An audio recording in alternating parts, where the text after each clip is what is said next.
আসসালামু আলাইকুম। গৃহস্থালী ও রন্ধনশৈলী চ্যানেলে আপনাদেরকে স্বাগতম। আজকে চলে এলাম আমি স্প্যাগেটি রেসিপি নিয়ে। আমি এটিকে সেদ্ধ করে নিলাম। দেন আমি নিয়ে নিয়েছি মাশরুম। এটি একদম তাজা। আমি এটিকে পরিষ্কার করে ধুয়ে নিয়েছি। এরপর নিয়ে নিয়েছি চিকেন, তারপর মটরশুঁটি এবং মিক্সড ভেজিটেবল। আর স্প্যাগেটিটা এখানে 70% সেদ্ধ করে নিয়েছি। এবার আমি একটি প্যানে তেল গরম করে তাতে দিয়ে দেব পেঁয়াজ কুচি। পেঁয়াজ কুচিটাকে আমি সামান্য বাদামি করে ভেজে নিয়ে দিয়ে দেব এখানে চিকেনের টুকরোগুলোকে আমি আগে থেকেই গোলমরিচ, টক দই এবং কিছু গরম মশলা দিয়ে মাখিয়ে রেখেছি। এখানে পেঁয়াজের সাথে চিকেনগুলোকেও আমি বাদামি করে ভেজে নেব কিছু সময়। এই চিকেনটি ফার্মের মুরগির এবং এটি ম্যারিনেট করা ছিল বলে বেশি সেদ্ধ হওয়ার এখানে কোনো দরকার নেই। আমি এখানে দিয়ে দিলাম ফ্রেশ আমার মাশরুমগুলো। আমি এখানে 50 গ্রাম ওয়েস্টার মাশরুম নিয়েছি। আর ওয়েস্টার মাশরুম কিন্তু খেতে খুবই সুস্বাদু। এখন আমি এতে দিয়ে দিলাম স্বাদ মতো লবণ, সামান্য আদা ও রসুনের গুঁড়ো। দেন আমি এটিকে মাশরুম ও চিকেনের সাথে ভালো করে মিক্সড করে নেব। থাই বা চাইনিজ রান্নায় অবশ্যই চুলার হিট কিন্তু হাই হিটেই রাখবেন।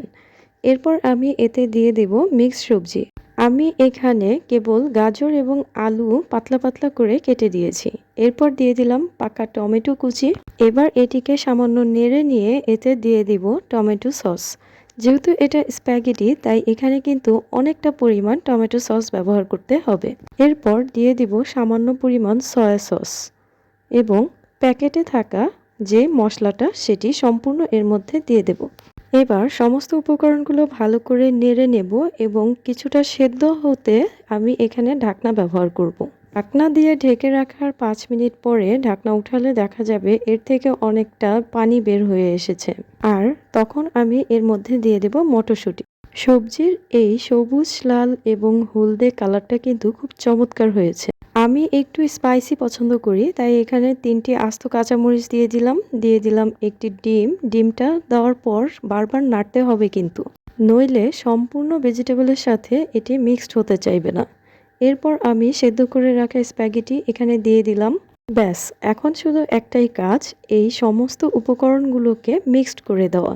তাই আমি এখানে বারবার নেড়ে দিচ্ছি সম্পূর্ণ স্প্যাগেটিটা যেন তৈরি হয়ে যায়। আমি এভাবে মিক্সড করে দিলাম আরও 5 থেকে 7 মিনিট। আর এভাবেই আমার এই স্প্যাগেটির রেসিপিটি তৈরি হয়ে গেল। আপনাদের কেমন লাগলো তা অবশ্যই আমাকে কিন্তু কমেন্ট করে জানাবেন। এভাবে স্প্যাগেটি বাসায় তৈরি করে রেস্টুরেন্টের স্বাদকে হার মানাবেন। ধন্যবাদ সবাইকে। আল্লাহ হাফেজ।